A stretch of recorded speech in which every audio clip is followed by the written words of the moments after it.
So welcome everyone. Happy that you all joined us for our immersive series session with Toby.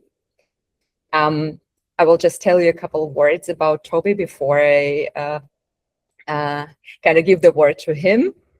So Toby Newman is a learning and development consultant with over 25 years experience in the industry, and he's also a founder of the CTRL awareness model. His work focuses on self-awareness, learning mindset, psychological safety, and the human side of development. He's also currently building CTRL as a practical awareness diagnostic for individuals, coaches, and teams. He's helping people explore the gap between self-perception, behavior, and impact. And that's why we are here to listen about it. And now, Toby, the stage is yours. Wow, that's a hell of an intro. Because I've got like a I'd say mild imposter syndrome. I suppose it's really it depends who you ask, really. So when people kind of like, you've done all this, I'm like, no, you just fake it till you make it and stuff. But yes, I've spent most of my time in corporate worlds, and I got the opportunity to develop something that I'm kind of very passionate about, and I think that has been underutilized and underspoken about for a long time. So, but yeah, thank you for having me for this. Now, I talk about, it's called Mind the Gap because for me, the definition of self-awareness is about the gap, but I'll come into that in a second. So very quickly, the question for you all: when was the last time that you remember, or at least looking back now, you realized you were on autopilot? I remember, when I was learning to drive, you remember everything. You remember kind of everything that's going on. But, I've been on 3, 4, 5 hour journeys and not remember a single thing until you remember maybe the arguments and the pit stops. But that's about it. But yeah, we all do autopilot in some way, shape, or form, and we kind of have to. That's kind of human nature. Like I said, when it's driving, if we had to pay full attention to everything that we were doing, it would be absolute chaos, and you wouldn't be able to do anything else. So we need that autopilot. But when we're talking about awareness of what's happening around us, I think for me, there has been this assumption that we are all fully aware. We are all awake. We're all, we can drive, we can have conversations. We're all fully aware of what's going on.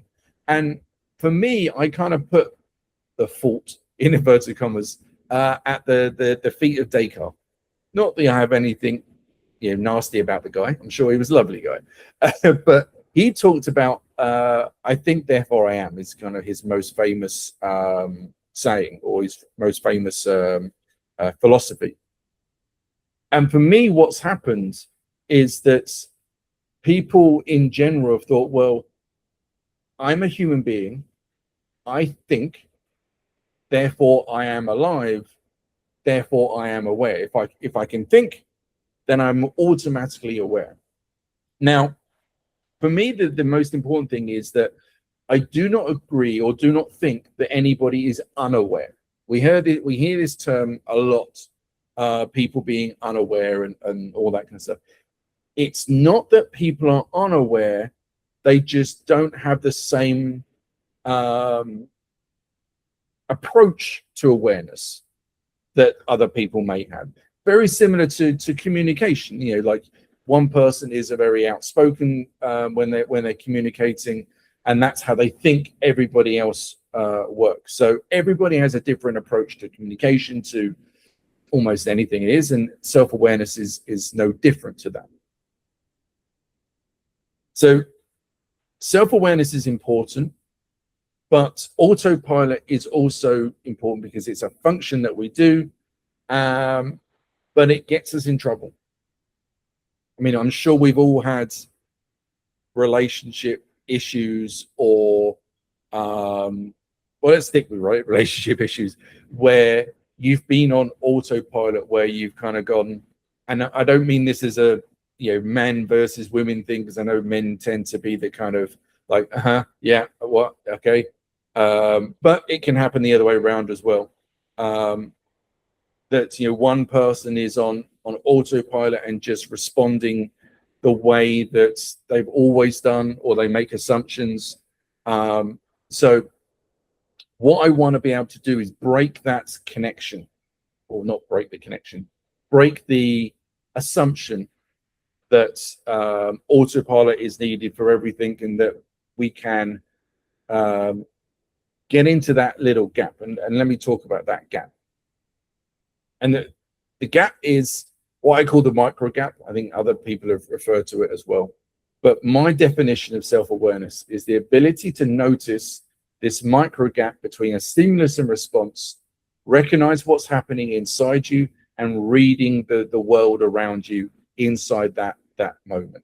So the stimulus could be somebody shouting at you, somebody just asking you a question, whatever it is. That's the stimulus. Now the response is something different. I don't put the response down to self-awareness. The response is your behaviors, your habits, whatever it is. That is a separate piece. I want to talk about what happens before that response kicks in. And that is what self-awareness is, for me, is the definition, is that micro gap. Now, what I'm going to talk about today is the kind of how we can spread that micro gap so that we can actually start to consciously make decisions, rather than being this unconscious autopilot, that we can turn into conscious decisions.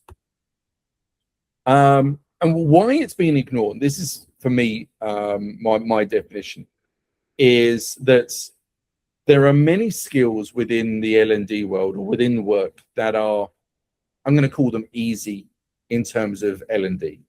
I've just put two here as the two ones that came to mind for me: project management, communication. They are skills because they can be observed, they can be tracked. You can put compliance around them. You can put competencies around them. You can say somebody is going to be promoted or a pay rise because they can do that project management or communication better than another person, so you can compare them against each other. But self-awareness is this kind of fuzzy, kind of weird thing that nobody's ever really been able to map, or to say, to compare one to another, or to put a competency around it. But people get promoted because of it, because people are more aware and they seem more malleable and more better with other people. They get pay rises from it, they get demotions, or they get sacked because of it. But there is nothing to say what is it and what do we measure within it. So what I want to be able to do is start breaking those kind of barriers around these things, and say, no, we can say that self-awareness is in the same box as all these other skills.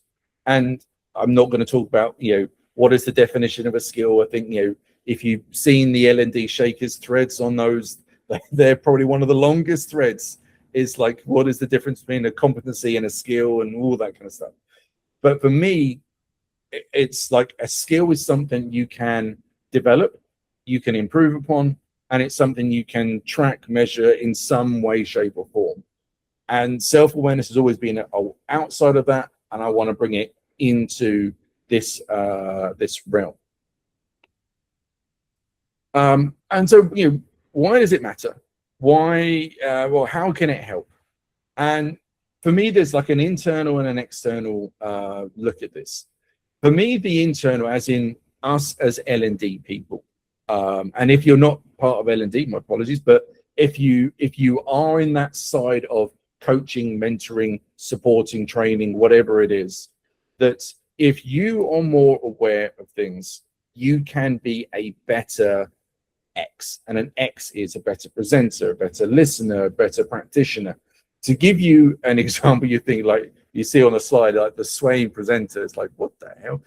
So I was practicing my presentation technique. I was part of a Toastmasters group for my old company. And if you don't know Toastmasters, great organization. If you want to improve your presentation skills, it's a really, really great way to do it. The way is you stand in front of a group and you present them, you tell a story, and then they give feedback to you, but on specific things. Everybody's got a job. Somebody is only looking at body language. Somebody's only looking at the words you use. Somebody's only looking at the tone. So you get this really kind of great view rather than somebody going, it's all right, in terms of feedback. So I was presenting, and one of my friends was on the side, and I can't really turn in the camera, but he was like by the side of me, and he said, I said, what's your feedback? And he went, you make me sick. And I was like, well, that's a bit harsh. But all right, well, what do you mean? And he's like, no, I physically am feeling sick because I'm doing this. I'm swaying. And to everybody in front, I'm doing this. And you can't really see too much. But to the side on, I'm like this. And he's like, oh, kind of thing. And I was like, no, I don't do that. And he's like, oh, yeah, you do. And then other people were going, yeah, actually, come to think of it, you do a lot of swaying. And it's because my energy, as you can probably tell, I'm a bit of a kind of, like to use my hands and all that kind of stuff. And so when I'm standing and presenting, I need my energy to go somewhere. So I used to rock, not like rock, but like I used to sway. And until then, I didn't realize I was doing it. But then after that, I was like, oh, okay, now I'm aware that I sway, rock. What do I do with that? And so I tried different things. I tried kind of like just standing on one spot. That didn't work because I looked like somebody about to explode. And so I would, move, and I practiced like how to move, how to use my hands. I still do a bit of rocking, but not so much. But because I'm now aware of that aspect, my message then becomes clearer to people because they're not focused on me swaying all over the place or me being weird with my hands or whatever it is. So if you're presenting and you want to give a message across, the last thing you want is, to get in the way of that message. So awareness for you is critical. I've also had, things like reading the room earlier. So if there's silence in the room, for those of us in L&D, there's many a time where you've kind of like either tried to land a joke or you kind of ask a question and there's crickets and and there's dead silence. And you're like, oh, okay, what's going on? But if you're aware of people's body language and people maybe shifting or whatever it is that they're doing, if you're more aware of what's happening, not just in you, but in your audience, not saying it's going to solve everything, but you may catch yourself think like, maybe I need to stop and go, hey, everybody, am I going too fast for this? Does this bit make sense? I sense there's something going on. And so you can adjust as you go because you're aware of what's going on rather than just a blinkered, I am going to present and that's my message and that's it. For the audience, it also helps when you're more aware of things. Now, I am sure most of you, if you're in L&D, have had somebody come up to you and say, I need to improve communication skills. My manager has told me I need to improve communication skills. What do I need to do? You're like, oh God. All right. And then you got 1,000 questions. What communication, how it is, what it is, and you try and help them. Or you might go read that book or take that course on communication, and then they'll come back and go, yeah, that didn't work. Or even worse, they don't even come back to you because they've watched something or read something like, yeah, that's not me, and carried on. But if somebody is more aware of themselves and what are their real strengths and challenges, not just what their manager says it is, then you have a much better accurate starting point in order to improve. the example in terms of improved communication is like, if I go onto ChatGPT and go, I need to improve communication, go. It will give me, kind of War and Peace on communication. But if I put in a much more accurate version of what I need, so like, hey, I am suffering. I need this bit about my. You can see some examples here, like I need examples or to help me when I'm under pressure in communication. I feel I get too nervous and I get defensive. Whatever it is, if you're more accurate in how you are or how you feel about a certain skill, then you've got a starting point to move onwards. One of the things I always say is like, how do you know where to go if you don't know what your starting point is? So you need to understand if you understand where you are, then your direction and where you're heading just becomes that much clearer. So you mentioned like reading the room. How does it apply when you're teaching somebody virtually and like having people with like a sea of cameras off, for example? Like how does that apply? Yeah, I mean, it's one of those things that's it makes our job a hell of a lot harder. I mean, you can read into it. I mean, like, I'm not going to call anybody out here, but because it's a different environment. But if somebody's camera is off, then you are then aware. If you're aware that those cameras are off, then at least you can say something, or kind of like say, well, is there a reason your camera's off, or is it something I'm doing that's making people's cameras turn off? But then you can go into it 1,000 different ways and question yourself about maybe they're just going to get a cup of coffee or something. But it's a lot harder. It is harder, but the awareness is not just in the presentation and seeing their reaction to reading the room. When it comes to training, for me, awareness is all the steps. So the communication in the emails or instant message when they're joining the chat, any conversations, let's say a breakout room, are they, if they turn into a breakout room and then the camera turns on, are they participating? Is it that they don't know why they're here, and so that's why they're not embarrassed, maybe they're ashamed. I don't know what what emotions it is, but there are clues that are not just I'm in a presentation, the camera's off and I've got no input. It's about being. Let me go back one step. It's about the patterns, and that's what my kind of control model, which I'll show you later, is talking about. It's not about one-offs.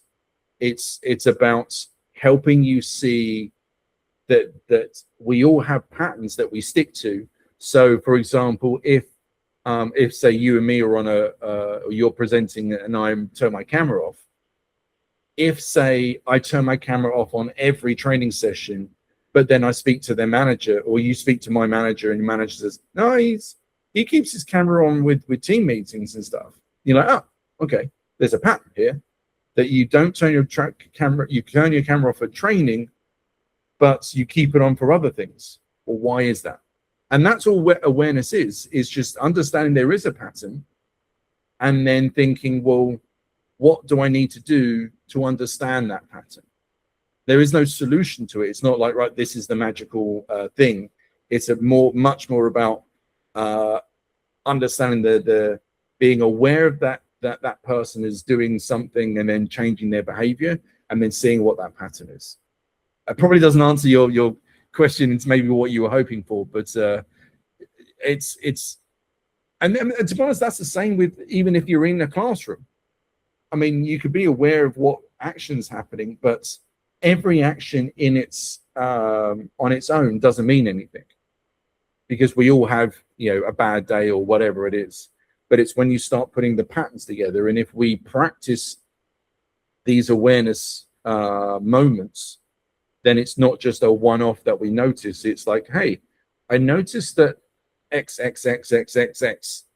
There seems to be a pattern here. Can we do something about what's going on? And then the recipient is like, oh, they've noticed that there is this pattern. Maybe I didn't know, with the swaying thing. Maybe I didn't know that there was I was turning my camera off every time. And then you've got a conversation.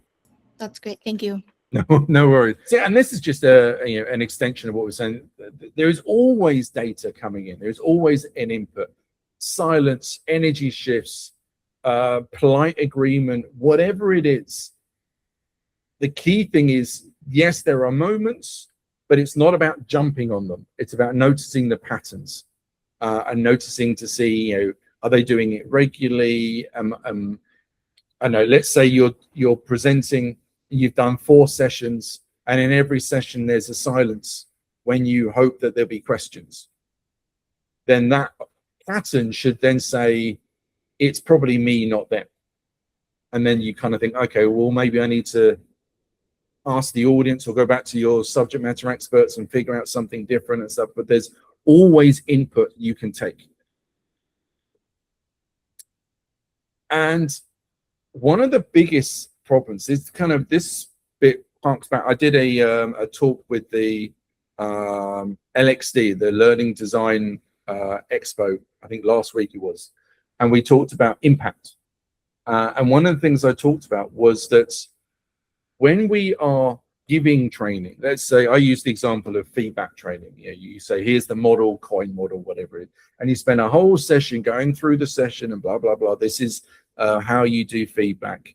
And then you run the role plays and everybody's being the tentative person and asking the right questions and using the model right.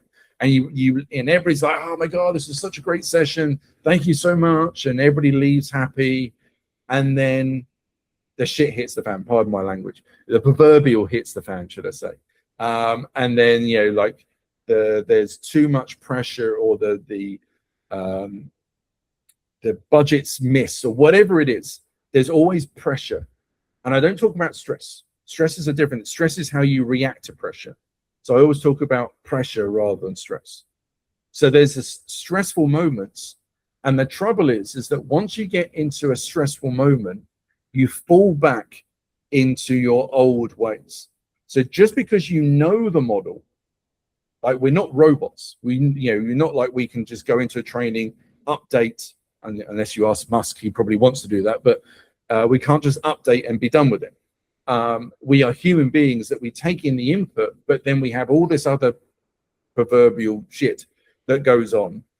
And then it gets lost because we've got habits and stuff. So what I talk about is digging in the sand. Now you think, oh, boy, where's he going with this?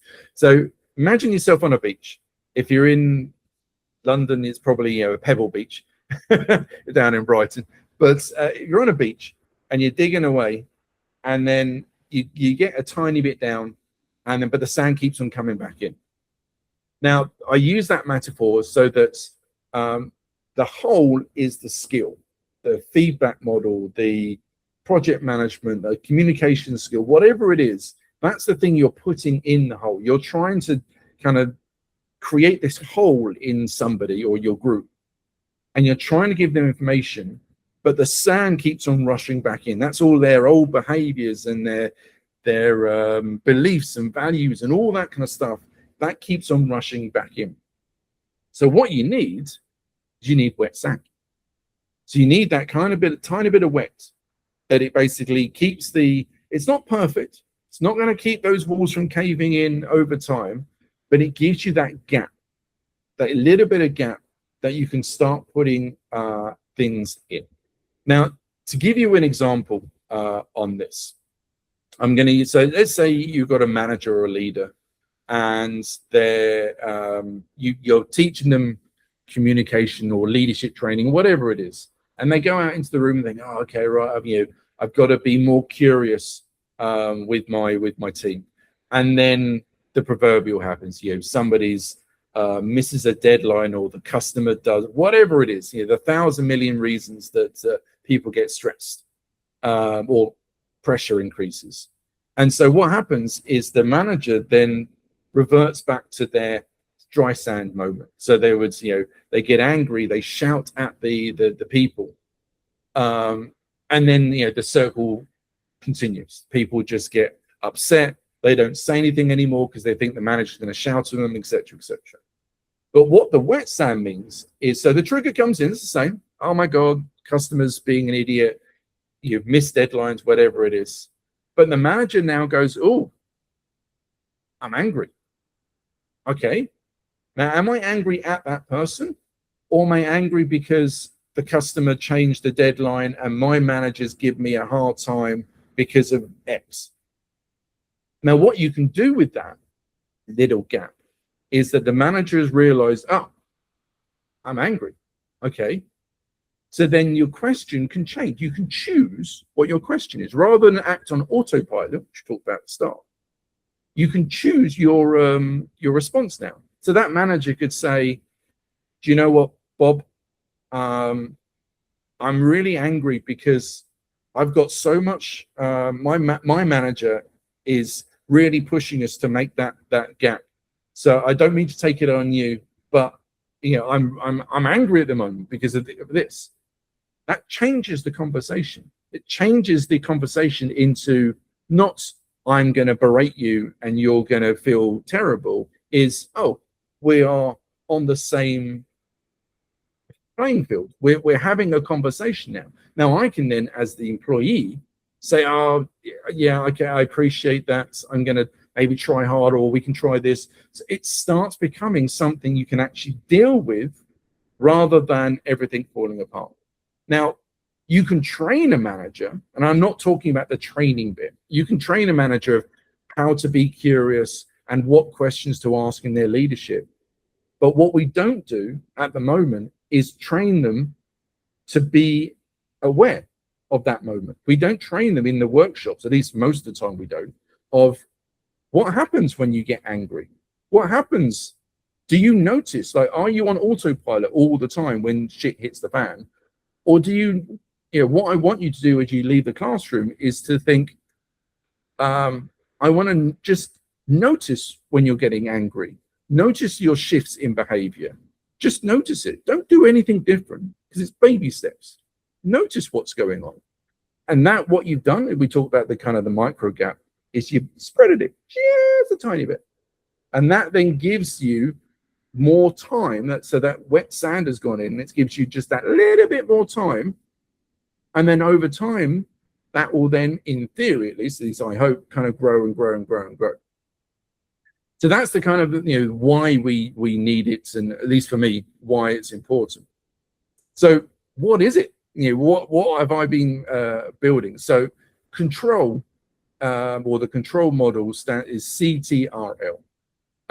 So it's concealed, triggered, regulate, and lead. Not leader, not a person or a role, but to lead with self-awareness. Now, there's a couple of important caveats to be aware of with this. This is not a ladder. As you can see, this is a flat compass. This is not you start in concealed and you work your way up to lead.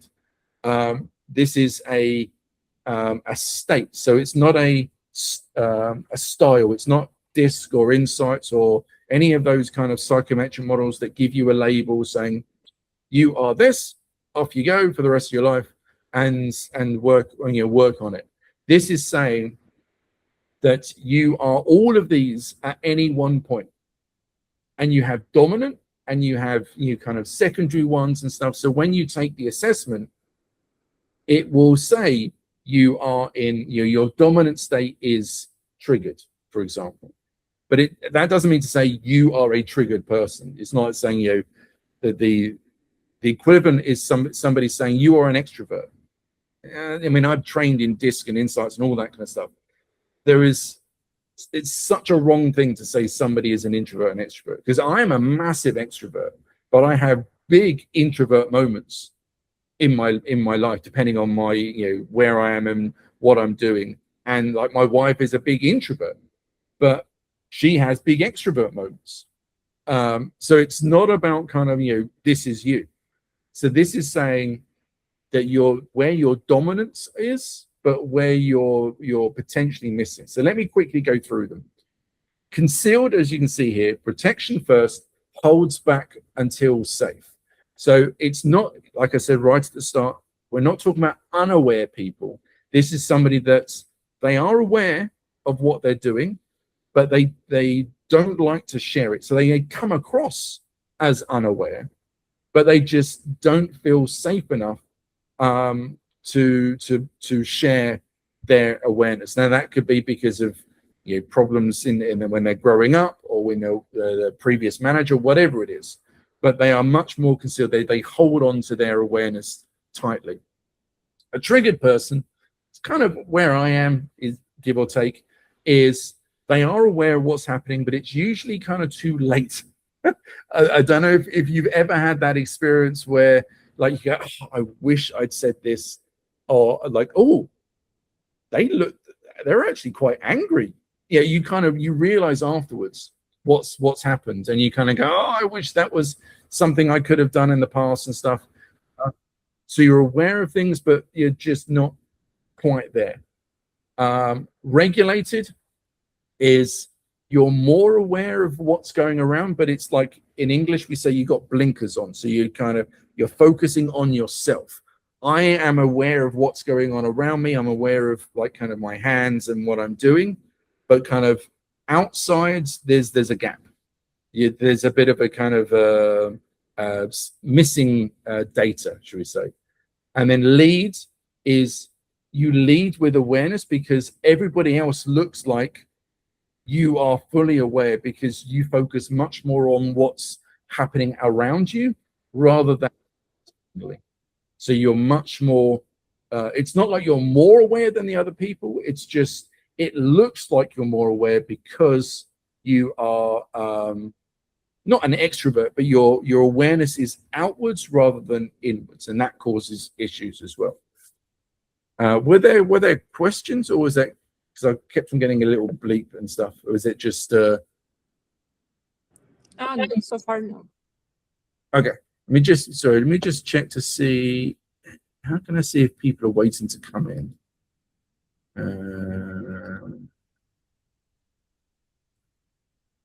No, I don't think.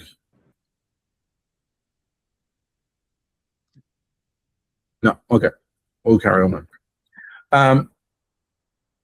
So yeah, so that's the model I created, and I wanted to give people this starting point to say self-awareness is not just this kind of random thing that some people have and some people don't. I wanted to, again, it's not a label, but I wanted to give people a direction to say, well, this is where my starting point is, and this is where my direction. So what the control model does is it not just says this is your dominant state, but it will say out with the data coming in, it will say it looks like you're heading in this direction. So for example, your report would say you're regulated stroke triggered, which would mean that you are dominantly in the regulated area, but you have moments where you're more into the triggered area. And so that's, again, not a good thing or a bad thing. It's just that's the state that you're in. And there are some gaps, maybe your concealed area, again, that can come across as like, oh, I don't want to be concealed. But actually, that's a good thing, to keep under your own awareness safe is a healthy thing at some points. Same as with Leo. It's great that somebody can have the awareness looking outwards, but then you're not looking inwards. So you're not looking after yourself as much as you probably should do. So the control model is a mirror, not a life sentence. So it's not a state to say, this is who you are and that's it. It's a journey that you go on. So you're not in one state forever. You move depending on the pressure on safety and confidence, context, etc., etc., etc. And what I've tried to do in the assessment is I've tried to recreate some of those different pressure moments, so that when you are answering them, obviously it's still sterile because it's still an assessment, but I tried as much as I can to create what may feel like a stressed environment, so that you can start to answer in a bit more realistic way. And the most important question, like we said, in terms of that manager being stressed, is what shows up when you're under pressure. That's for me the most important thing. And yes, you can take the control model and kind of get the report, but it's something you can do in your training. You know, you can, and like I said last week when I trained in the design week, that's one of the first things that any trainer can do around self-awareness is talk about what pressure looks like for the individual. You can, you could do, say, I know, let's say a one-day workshop on feedback, on the feedback model, and you could spend an hour talking about what does the pressure look like for each individual, what shows up when they don't have the time to do a proper feedback loop with somebody, or they get the wrong feedback, or they get feedback they didn't like. Is what makes them feel that way? And we tend to kind of ignore that bit and just carry on the model, but we need to include that bit.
Absolutely. And then I mean, one thing I didn't cover, because that maybe that's for another session, is that research has said that for the vast majority of us feel that we are fully aware, like we're almost in that kind of lead stroke regulated area. But in actual fact, like if we really ask ourselves, it's called the confidence cloud, because like we think we're confident that we're self-aware, but actually, if you ask others and stuff, it's we're not quite there yet, which is why I in the model I built in this what I call the 180. So you take your assessment, then you give it to somebody you trust, and you get a combined awareness, and it gives a much more honest feel. But yeah, it's like with anything that we do with NND, there's no perfect rhyme or reason for it. So my question is, as you made this CTRL framework, have you already published it and sort of used it with some folks, or is it still under research? Like, I'm very keen to know what the response has been when you have administered this to people. Yeah, so it's alive, and it's a full business. You can buy it and all that kind of stuff. I'm still tweaking it and still improving it, but officially it's live. For the last year, I've been building and testing and stuff. So I had a group of probably about 20 core people that like kind of gave me feedback, and the way it starts and the way it is now is completely different, as but the feedback I've got so far is there is still a lot of little nicks and little kind of things that when you're in your bubble, you overlook the small things and you just think big picture. So I'm still tweaking a lot of things, but one of the most overriding things that I've got out of it from people's response is that it's a great conversation starter with themselves. That it's just a great mirror for them, because I don't want it to be a you are this is what you're like, this is what you do, this is who you are. I want it to be as well. The data says you're going this way, you're thinking about this, and maybe there is a blind spot here. And the biggest thing that I got is people saying they thought they had awareness until they did the 180, and their whether it be their wife, their partner, their husband, whoever, trusted person, answers with them, and they're like, what they thought their awareness was and what their partner was, that combined one is different. And they're like, "Ooh, I didn't realize that I was, there's a gap." And what the report does is it tells you it, because I want to keep it psychologically safe and stuff. So it doesn't say you are here and your partner says you're here, because that's not very safe. What it does is it gives you a combined one to say, combined, this is where your data's saying. You can see your original one, so you can kind of see where things are going. And most of the feedback has been around that kind of realization to say, "Oh, this is interesting." Now, I think sort of where you're maybe going in terms of like academia, I haven't gone there yet. I've spoken to a couple of psychologists, like kind of chartered psychologists, and they've looked at it and went like, kind of, this is very, very interesting. And I'm looking at like maybe getting some students that are studying around psychology and kind of helping them to maybe do I know there's a lot of tests you can do to say if it's relevant and that kind of thing. So that's kind of something that's I'd love to do, but it takes pardon my French, a fuckload of time to do. So it's something I'm working on it. Super. And just to follow up, like, Yep. who's the target user of this? Like, who's the ideal person that you'd like to Well, the ideal administer to? person, Like, is it facilitators? Is it like, could it be anybody, or is technically it it's targeted to a certain? because it's awareness. I've aimed it at coaches, and in particular first-time coaches or first-time wannabe coaches, because I mean I've done the ICF training and stuff, and I know that one of the hardest bits when you're first starting a client conversation is how do I get to the deep understanding questions as quickly as and effective as possible. So the whole idea is that the client can take this assessment. The coach gets a coach report to say, these are some of the things that came up. These are some questions that you can ask based on the report. And so you've got a prompt. It's not to say this is how to coach them, because that would be wrong. This is more of these are some questions you could ask, to add to your plethora of questions. And so that's the main audience. I think for me, the second audience is L&D, to understand yourself and understand how you present, maybe mentoring, that kind of thing. But a lot of people have said this would be a really good basis of like a team environment. Like if you've got a team that needs to understand each other better and where they interact with each other, almost like a DISC workshop or an insights workshop, it would be kind of a control workshop. So there are a couple of different avenues I'm looking at, but coaches is my primary one. Yeah, just wanted to thank you. The presentation was great, and I think everyone enjoyed it. So, and you all, thanks for joining. That was a pleasure. Also for hosting like the first immersive series event in a long time. So that was a good reboot.